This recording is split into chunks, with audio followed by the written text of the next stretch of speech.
My name is Angela Hiatt, and I am the Educational Outreach Coordinator for Iowa PBS. There we go. Um, and my purpose today is I'm not going to, necessarily bombard you with a bunch of information or specific resources or that type of thing.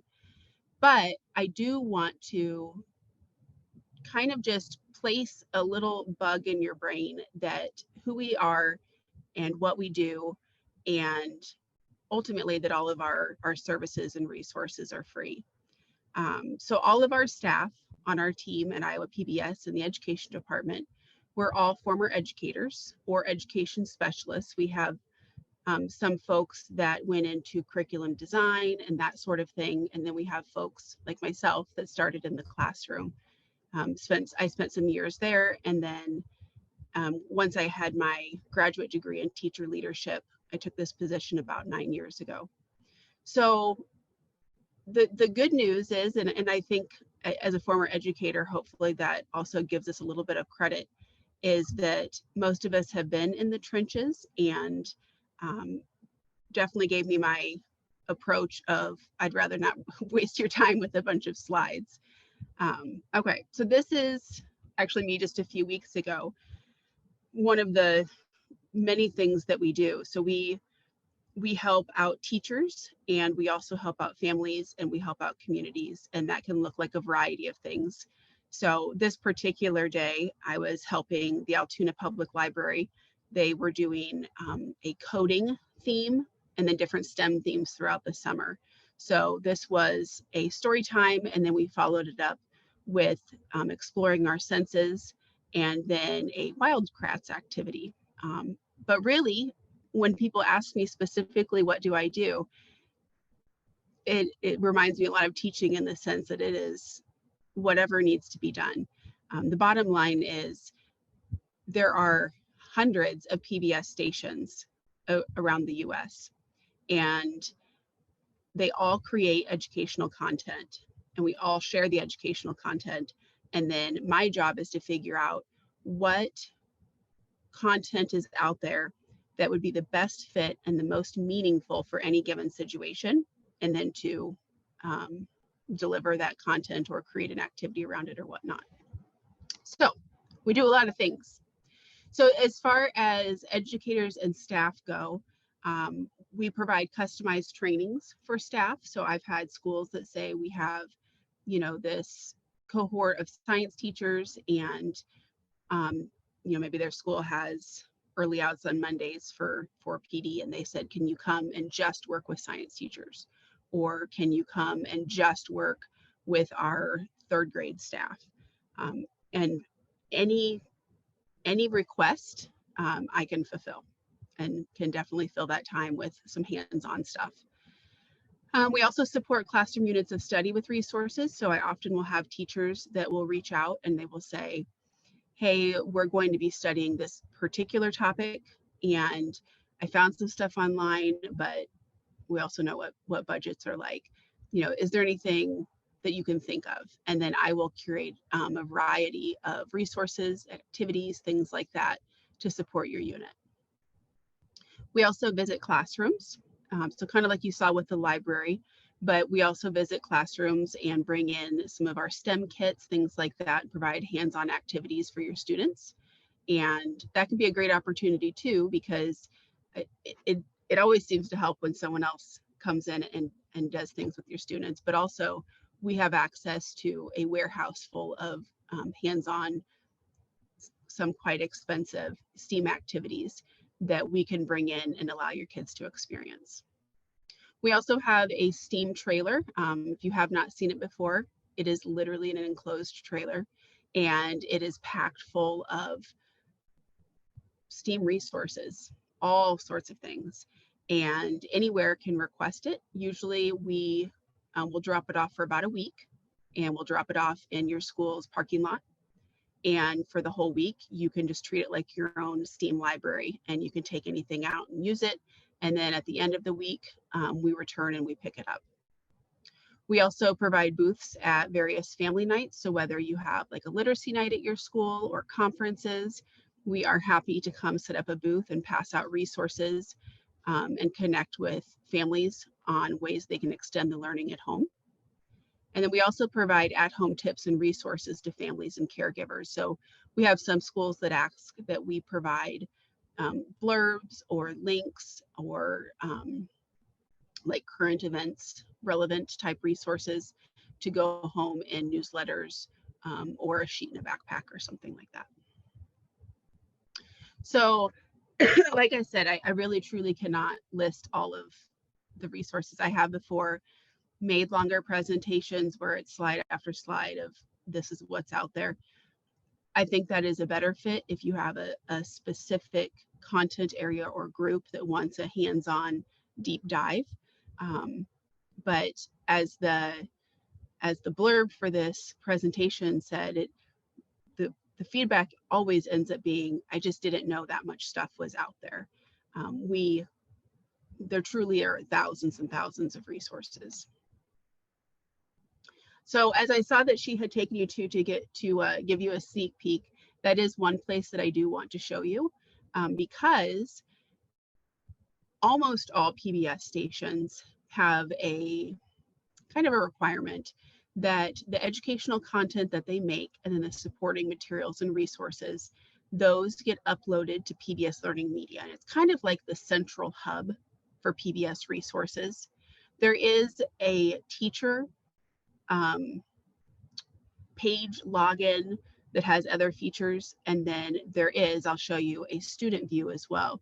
I have, for a lot of schools, I have came to a school and I've done a training with teachers and I've helped them create their own accounts and demonstrated how to use it.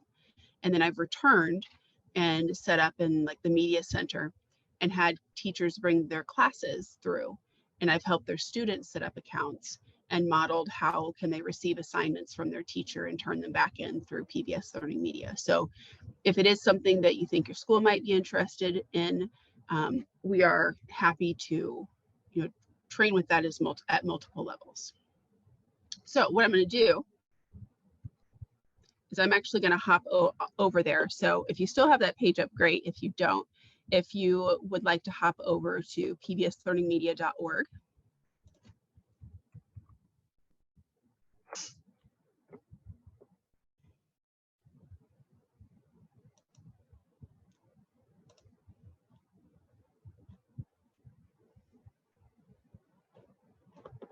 All right, so I hopped over and logged in, and you are welcome to speak up or whatnot. When I have this screen up, I can't see you all, and I don't know if there's anything that I guess I can pop over and see. Maybe I can't. Is there pictures hiding it? You can just speak up if you need to. Okay, so PBS Learning Media over here. This is the teacher or adult screen right here.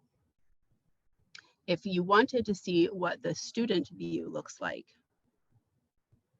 come on down. Right, it's student site.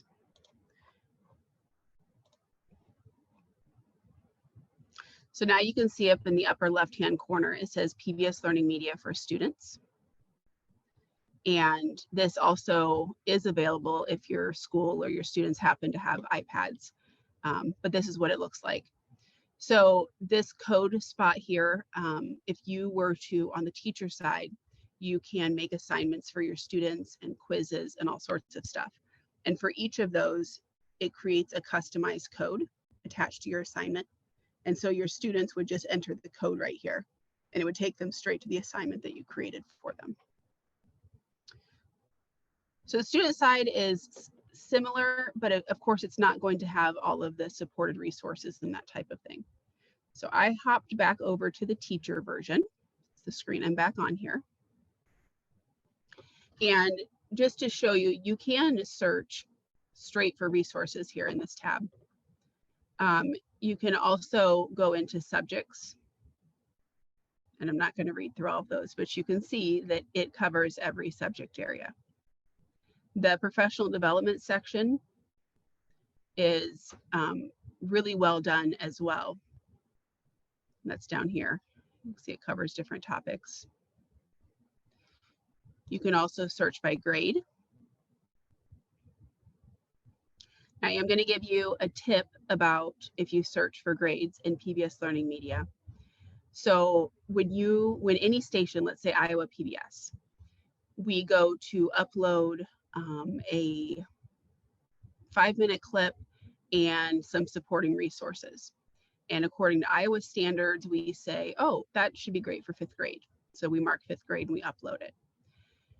Well, if you were in a different state and pulled up our resource and your state would have picked 4th grade, and you only select 4th grade on the next page that really filters that down, you might miss that resource. So what I always tell educators is to either don't start with grades or make sure that you pick a range.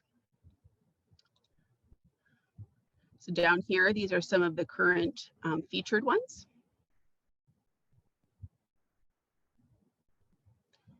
And then this is Iowa PBS.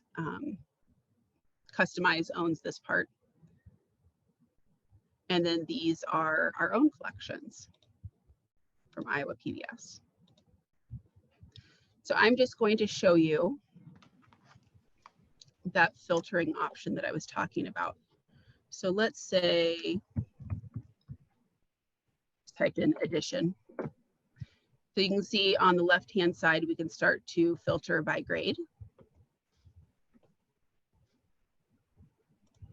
And if we know that it's mathematics, you can also filter it down further. PBS Learning Media has a variety of types of resources. So a collection would be like if there would be a collection on wildcrafts. So it could be a show collection or it could be a topic collection. Videos, interactive lessons, interactives, lesson plans for you to use with your students, media galleries.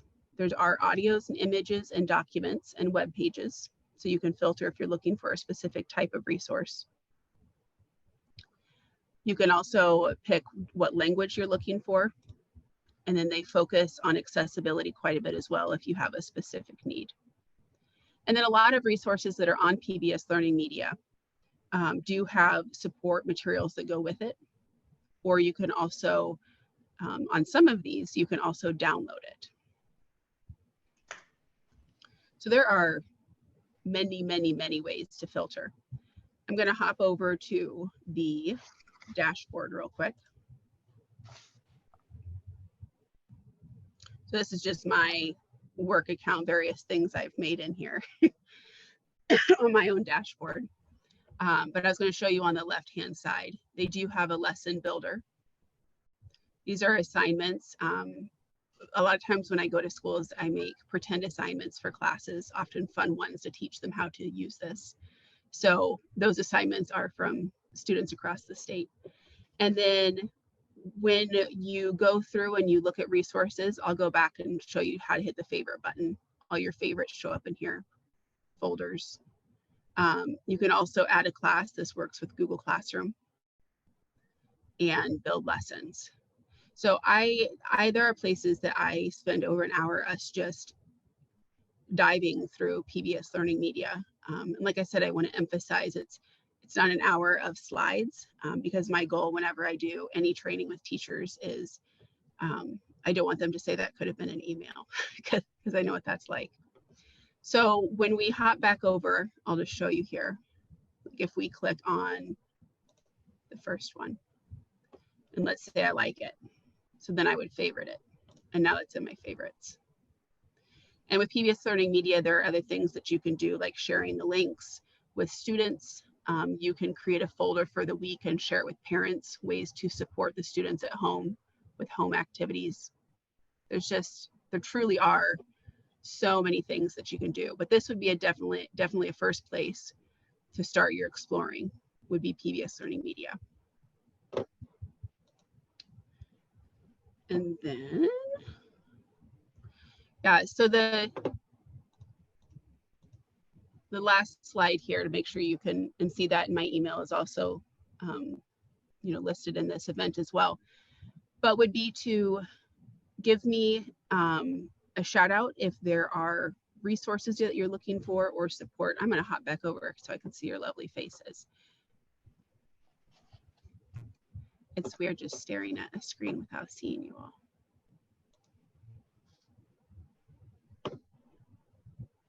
All right, there we go. I can see your faces now. Okay, so yeah, there's so much out there. There really is. I don't know if you have any questions about what we do, what we offer. Again, I just want to emphasize that none of it costs. None of the services cost. None of the resources cost. It is just literally our job to support all of Iowa's learners statewide, whether it's through schools or communities or whatnot. We also have had teachers that have requested, tangible items for their classroom, that type of thing as well. And again, we're just happy to help. All you gotta do is ask. You guys have any questions? I have a couple of questions. Yeah. One of them is it possible for somebody, I'm like a tech and STEM coach, to schedule a little field trip and come down and see some of the things in person and get, maybe a little orientation, because then that would maybe even increase our teachers' use of your resources if we've seen them and gotten some hands-on views of things. Yeah. So are you talking about a tour of the resources that we take out, or were you talking about a tour of the station? Probably the resources that you take out. Yeah. I don't know. Maybe the station. We do. We have schools that will bring their students, and they will do a tour of like all of our production sets, as far as like a STEM type field trip, to get kind of their hands on and see how those things work behind the scenes. So people do ask that. I didn't know if that's what you were asking. As far as coming and looking over what we have and that type of thing, absolutely. Okay, and who do we schedule that with? It's me. Okay. I would also like to know more about the STEAM trailer. Yeah. You were rattling off a lot of things and kind of building up. I know, there's so much information. I was like, I want to know about that. I will say, if you look, there are pictures of it on our Facebook page, from setting it up different places. And then there is an album on there too. We had a homeschool group come, and I set it up in our parking lot. And that kind of gives you an idea of some of the things that are in it too. That being said, the funding for it for us is ongoing. So even in the last 2 weeks, we just spent a lot of money buying some new things as well. And so there are, like I said, you can take a look at it on there, but it literally is an enclosed trailer that is just packed full of STEAM stuff. And then some things we don't keep in there. Like I said, we have a lot of stuff in the warehouse, but for example, I just went to a location and did a coding activity, like with some of our different types of robots. So those things that are battery and they would get overheated in the trailer in the sun, some things don't stay in there, but we're happy to work with places for other requests. But yeah, the trailer, we just bring it to your parking lot, we drop it off for you, and then usually about a week is what people ask for. We come back and we just pick it up and take it. Okay, well, I will check into that. Okay. Erin, do you want to put your email in there if they want to reach out to you about? I did go look at the warehouse. I even like for early childhood, if you have some preschool teachers, they have an amazing warehouse of manipulatives. I don't know, they're like marble, and social emotional stuff. Like, I was blown away by some of the resources that they had there in the warehouse. So it was very beneficial. It's actually right by the Heartland Johnston office. I think it's still there, right? You can actually go see the trailer. It's over there. And then also, like, it was, yeah. And I think also for our families, like she said, going home in our backpacks, like, especially if they don't have some of those resources in their homes, those early childhood special ed teachers definitely do a lot with those resources as well.